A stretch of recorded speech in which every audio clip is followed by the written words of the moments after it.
Well, in the end, it might not have quite been the sheer excitement that was delivered in Saturday's games in the Six Nations, but Wales-France, for the majority of the game, up until about 70 minutes, looked like it was going to be something pretty similar, because a great game, a final scoreline, I think, that isn't reflective of the match we saw as a whole, even though France clearly were deserving winners. But welcome back to the channel. My name's Alfie. Appreciate you clicking on the video. Drop me a comment down below. Have your say on the game. What did you make of it from the French perspective, and what we've seen from quite an underwhelming French side for a lot of this Six Nations? Big scoreline, but still some concerns there. And for a Wales team that, again, I think there's going to be a lot of positive feeling about, but at the same time, they're still sat after 4 rounds with 4 defeats and a massive game next weekend against Italy, potentially where they could end up getting the wooden spoon. So lots of different things to get into. If you can like the video as well, it just gives it a little boost, basically helps the algorithm and spreads it to as many people as possible. And make sure you're subscribed to the channel as well. Make sure you do not miss a thing. So I'll speak about both sides. I felt in a way, this is a real snapshot, this game, of where this Wales team are. A young team, bags of promise. They did some really nice stuff, but I just felt there were times that ultimately their inexperience cost them, in particular into some of their kicking strategy. And I might come on to that a little bit more because I'm really intrigued to your guys' view on that. But I think there are positive areas after this game for Wales. And it's amazing, isn't it, that the Six Nations, it's such an important championship, but despite having 4 defeats, there will be Wales fans, I think, rightly, that feel quite positive about where this team is going. And even a little devilish question for you, perhaps, and maybe this is being a prisoner of the moment, but would you rather, looking ahead to the future, would you rather be a Scotland fan right now or a Welsh fan? Not talking about the results here and now, I'm talking about where your team might be in 2 or 3 years' time. I don't know, it's just an interesting one for you to ponder. Again, you can let me know.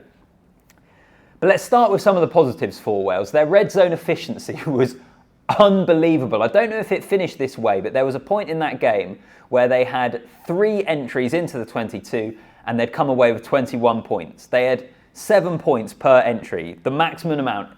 That is absolutely ridiculous. And that linked to the fact that they had some really good attacking intent in this game, I thought, Wales. And that's kind of been the story for them throughout this Six Nations, hasn't it?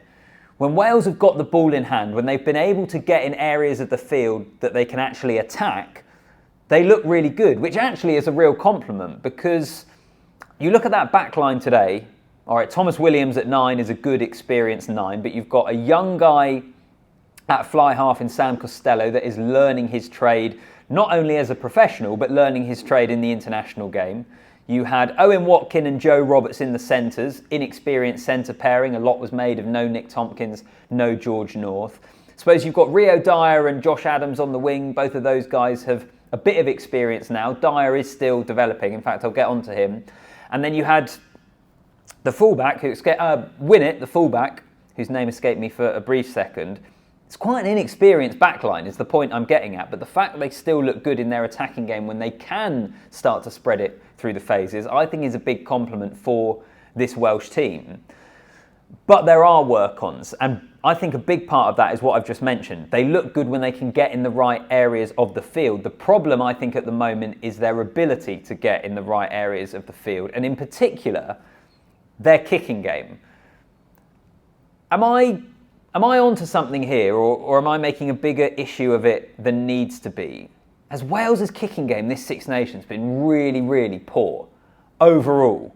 First half against Scotland, kicked it away, allowed Scotland into the game, gave up territory, gave up possession, found themselves 27-0 down. Kicking game against England, kicked up into the air on Freddie Stewart, one of the best fullbacks in the world under the high ball, and he just ate up everything.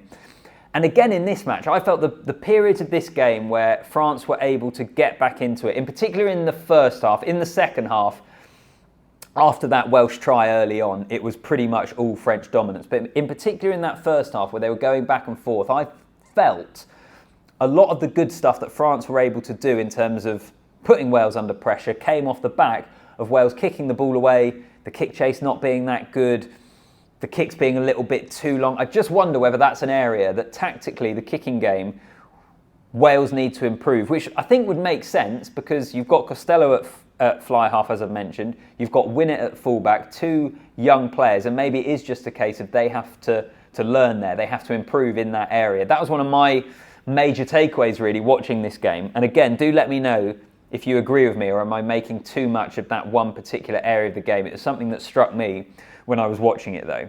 But I'll leave enough on there for Wales. The final thing I will mention, actually, is Rio Dyer and his continual development as an international quality winger. I think we saw more of it today.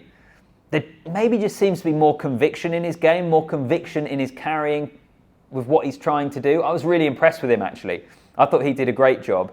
But let's get on to France. Still don't know where this French team are.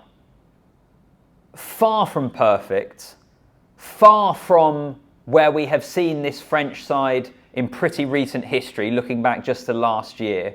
They're way off where they've been in previous years.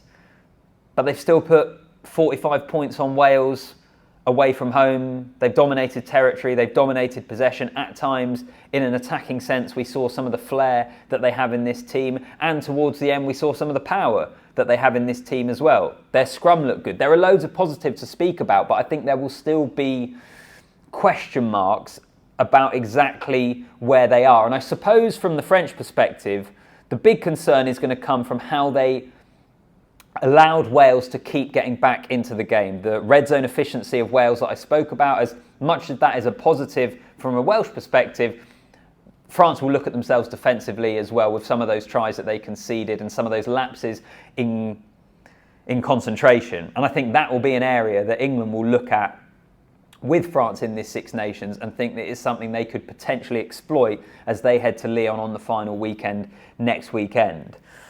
But players came in for France. Some of their debutants and guys with less experience looked good. It's always good to have Gregory Aldrit returning to the team. Nolan Lagarec at scrum half, who came into the side, man of the match.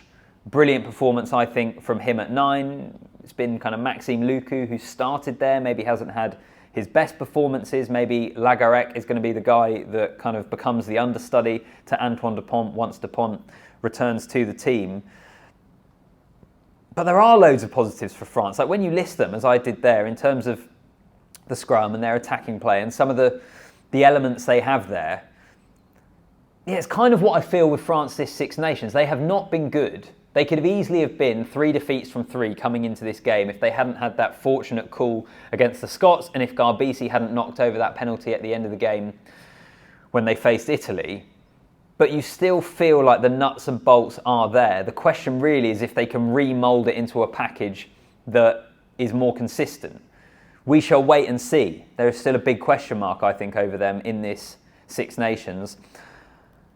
And moving forward, I think I'll leave it there. Those are my kind of general thoughts, my immediate thoughts. I will try and do a video probably tomorrow where I look back on this round of the Six Nations as a whole, because it has been a ridiculously good round of rugby. The Saturday games speak for themselves with the 2 upsets we saw and the 2 finishes we saw, in particular that one at Twickenham. And even this game on Sunday, 24-45, on paper and on first viewing, if you didn't know anything about the game, you just saw the scoreline, you would think, France probably won fairly comfortably.